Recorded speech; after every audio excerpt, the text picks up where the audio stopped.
Hey, welcome to the next episode of The Inner Circle. Today we're reviewing a movie that we both have been freaking out about for quite a while, and we finally watched it, and it was quite an experience to say the least.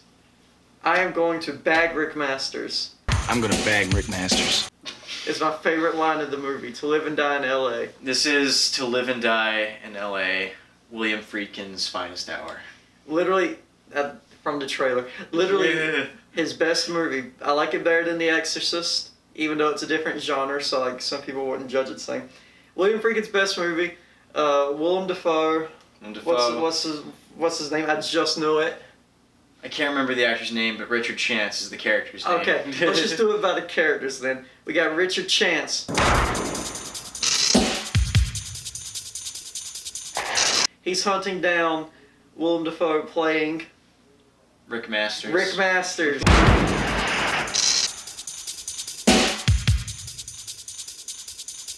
Okay, so we got Richard Chance hunting Rick Masters. Because Rick Masters killed Richard Chance's old partner, the old detective. He was 2 days away from retirement, damn it. And he's going to bag Rick Masters. He's going to take him down. He's going to do whatever it takes to take him down. And it's gritty, it's crime, it's police. It's based. There's action. Things are happening. It's getting darker. Women. Crime. The most fantastic car chase these eyes have ever seen. The best car chase committed to film. What? No.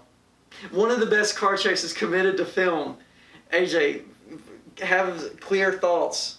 Clear thoughts. Okay, so this is the kind of movie that you would expect from William Friedkin, mainly because of how much it just hooks you. The movie is just constantly building intensity and suspense, and it just doesn't really let you go. It's sort of like hooks you in, sort of nice and easy. It's this sort of, very much 1980s aesthetic. I mean, it was made in the 80s. So it's like this buddy cop movie, very tropey, it seems at first, but then it starts to take the whole buddy cop thing very, very seriously. By nice and easy, he means the movie opens up with a bomb threat and a standoff on a rooftop with a man with a bomb vest and a man with a gun. And that's just like, that high tension that it starts with is your baseline, and from there it only keeps going up until it's out of the frame because it's so high up here, and your palms are sweaty watching people talk. And when that's happening, you're like, what is this film doing to me? This is insane, and it's incredible. It's like filled to the brim with such subtle callbacks and payoffs. Yes. Like there's a moment where we basically figure out fully that our main protagonist, who over the course of the film becomes a worse and worse human being and becomes more and more unlikable because of it. Because he's trying to bag Rick Masters, and he lets revenge get the better of him. And he doesn't care if they're taking him off the case. He's gonna get Rick Masters because he wants Rick Masters. Rick Masters. The fact that he's an adrenaline junkie plays into a lot of his decisions in the latter half of the movie. Yes, Richard Chance, as we're introduced to him in the movie, after the prologue with the bomb thing, just to set the tone, the high tension tone for the rest of the film, he's introduced base jumping off of a bridge, like bungee jumping, I guess, off of a bridge. And at first you're like, oh, okay, it's like, it's an 80s cop movie, so you think it's just like, he's a cool guy, so that's his cool guy hobby. That's his quirk. Well, yes and no. It comes back later on in the film as he does that. He tells his new partner after the old man gets killed by the main villain, which you assume is just, oh, this is like an 80s cop chart. Once again, it's not. It's twisted. And these things come back later on with the adrenaline thing, where he explains to his new partner that he base jumps, not because it's fun per se, but because he gets the adrenaline kick from it, and he likes to ride out that high. And he tells his partner this, I'm pretty sure It's the scene before the car chase. Right before a car chase, which was completely unnecessary plot-wise, and only happens because Richard Chance pushes them into a situation they shouldn't have been in, and his hunt for revenge against Rick Masters. the revenge fueled by the killing of his old partner, but like the old partner's killing turns out to have not much to do with it by the time we get in deep into the revenge plot. So the movie takes all these tropes of the genre from the time and twists them into something real and gritty and deeper than like they are shown to be in other movies and shows. Yeah, and it's so masterfully done and edited in throughout the movie in different scenes. The pacing's phenomenal. Callbacks, like he's talking about, and it's paced so well. Yeah. And shot beautifully, because William Friedkin and his crew he used on different movies are just great at what they do. They really are. I mean, like, this movie takes the buddy cop genre, I guess subgenre you could say, and it gives it real world consequences. Yes, very much so. And the way that it's shot, you were talking about how it's shot. I love that William Friedkin and his crew, like, they hang on shots or angles for a bit, but they don't overstay their welcome. Yeah, everything lingers just enough to get the point across or show you what a character's thinking without words. That's the type of filmmaking that I sorely miss today. Yeah, it's not as common as it would have used to have been. Can we talk about how, like, Richard Chance and Rick Masters are essentially like the perfect foils of one another? Yeah, lead it, go on. Yeah. Okay, so the thing that I love about the main villain and the main protagonist is, like, over the course of the movie, you begin to understand why Rick Masters is doing what he's doing. It's not like an adrenaline kick for him, though. It's just his way of life, and you begin to identify with him more than you identify with the main protagonist. I wouldn't go that far. I think after a certain point, they're both despicable. I mean, yes, they're both despicable. And by that point, I'm in it more to see how it's going to play out between these two crazy men. Yeah, but more than identifying with one over the other. I'm probably biased, though, because I'm kind of like, I really think it's cool how Rick Masters is also this, like, sensitive artiste. There's this big motive at the beginning of the movie that he's this really talented painter, but he always, like, burns his paintings after he's done with them. That comes back at the end of the movie in a really awesome example of, like, callbacks and you know, subtle imagery. But that's just something that I gravitated towards. It's a neat character thing, right? Yeah. So this guy, like, because it's stated, like, he could easily be, like, a famous painter who makes money from his art and doesn't have to be a murderous, deadly, counterfeiting criminal. He chooses to live life that way. Yeah. He lives it on the edge. And maybe it has a little something to do with that chase, that same thing Richard Chance has. Okay, yeah, I see that. Yeah, that makes sense. You're talking the parallels between them. Well, also, like, they both have these extremely attractive girlfriends that they just use. I mean, Rick Masters more so for Richard Chance, our protagonist. Like, this is one of the things that makes Richard Chance really unlikable, is how he treats his lady friend. He does not treat women well. He treats his girlfriend. She considers them dating, but he doesn't. He's like, he straight up says it at one point. He's like, "I'm using you for information." Yeah, like, she's an informant. When we sleep together, that's like just for fun before you tell me what I want to know, and it's really messed up, and it's toxic, is what it is. It's very toxic, and on the complete flip side of that, when we introduce Rick Masters' girlfriend, it's shown to be that they are actually very loving and committed to each other, which is reinforced after the end of the movie, that they are very loving and committed to each other. And it's an interesting parallel that the bad guy and like keeps his woman involved with his life and truly loves her, while our hero does it. He just doesn't care. He has the complete opposite philosophy about the relationship he's in. Let's talk about the partner character, who is, like, my favorite character in this whole movie. What's his name? Can't remember his name, but his name doesn't matter because he doesn't matter until the very end of the movie.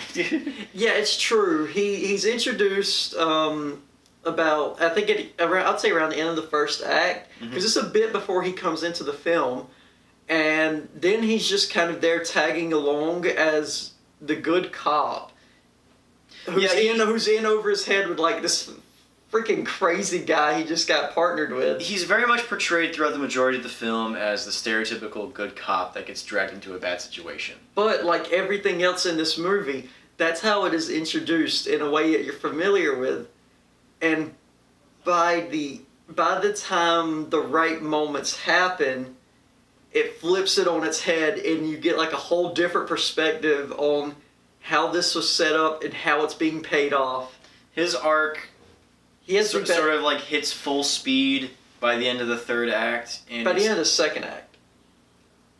Yeah, the third act in this film starts a little bit later than most movies. The second act goes for a bit, and that's not a negative because in this movie never drags. It never drags. It just lasts a bit longer in that second act. Yeah.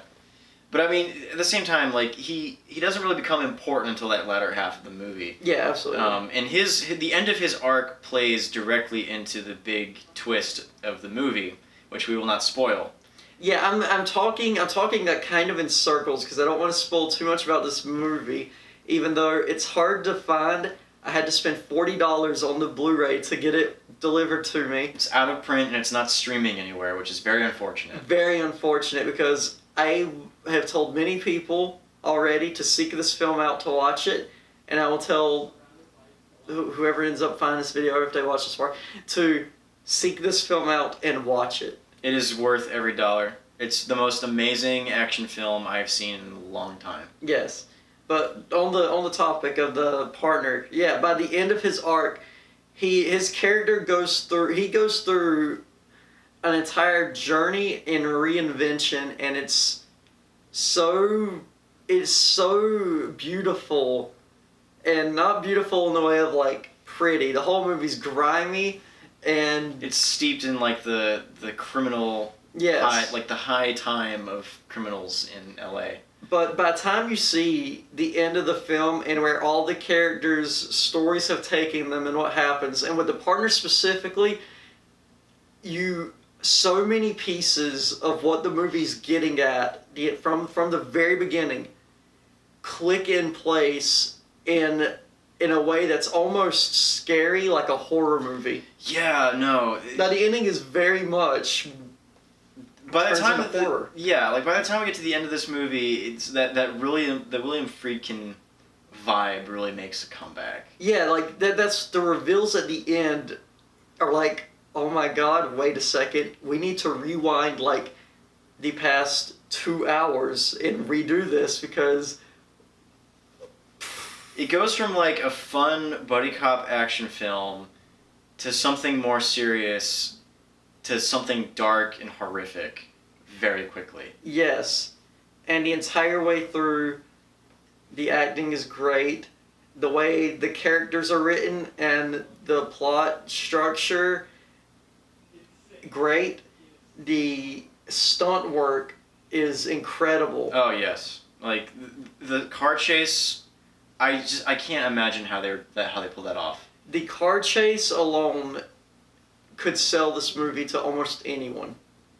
It was 100%. so insane, and I have so much respect for the amount of work it had to have gone into planning that, and the hundreds of moving people on their feet that were involved with it, on top of the hundreds of cars, trucks, and trailers that were involved with it. It is in the middle of an LA freeway. one of the best chase scenes on film. I think it is the best chase scene on film. At least the best chase scene that I've ever seen. It's the one car chase I've seen on a movie where, we said during the movie while we were watching it, when our hands are actually sweaty watching this chase. It was so intense. Like, it was almost triggering my anxiety. Yeah, no, the whole movie, I was sitting, we have another chair off to the side, I was sitting in that chair, like, bunched up, watching this film, like, oh my god, this is so intense. And it's just all aspects of the movie come together so well. I don't think I can gush about this movie anymore. I know that's all I've been doing the whole time. I'm trying to get points through somewhere in between all of it, but it's just like the performances are great, the camera work is great, the stunt work is great. Everything about this movie is spot on. Exactly. And I guess we should just give it our ratings, man. So, unlike many critics of the time, I went back and read some old reviews of To Live and Die in LA when it came out. Critics of the time, who were very much of their time, and this applies to everyone who had the review I'm about to say, they would give it low ratings and complain that it's too dark and grim. It's just a grim movie. And I think they really were. They were too blocked off by their era. Because that's what sets it apart. The grimness of the story is very intentional. Yeah. To the themes of the movie, the characters, and the progression, the arcs they go through. It's like that for a reason, to tell you, to give a message by the end. So if I'm giving this a rating today, with just my sensibilities for film, this is like one of a rare case where I give this like a 9 out of 10. This is a near perfect movie for me. I agree. Yeah. And it has been. There's been time between us watching it and this review. This is not an immediate gushing after finishing. We have been sitting on this for a while. It's been this is like 2 weeks later. I've rewatched it once. He hasn't. He's just had time to like stew on it. This is a 9 out of 10 for both of us. It is such a great film, and it should be streaming. I don't know why it's not streaming anywhere. It's frustrating, man. And I want to get the collector's edition Blu-ray, but it's like $90 on Amazon. But anyway, and there's one left on Amazon. Yeah, it's unfortunate. Just the one.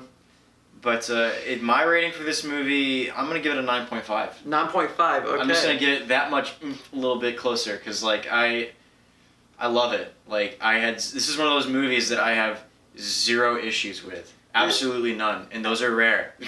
Absolutely the best cop detective / federal agent, that genre. The best cop movie I've ever seen. 100% agreed. Well, I guess that about wraps up To Live and Die in LA. Thanks for joining us on this little gush session. I hope I hope this convinced you to go and check it out. It's very much worth your time. We'll catch you later in the next episode. Since you can't watch the movie unless you want to spend a lot of money to buy the disc, watch the trailer on YouTube. I'm linking it below. It is so incredible, and it will sell it to you, and you will hunt this out. Keep in mind it was made in the late 80s, and the trailer is kind of what convinced us to watch it. The trailer's ahead of its time. Watch it. It's Living Down in LA. Intensity, high energy, fun with like an asterisk if you really like dirty cop stories. And Willem Dafoe. Watch it already.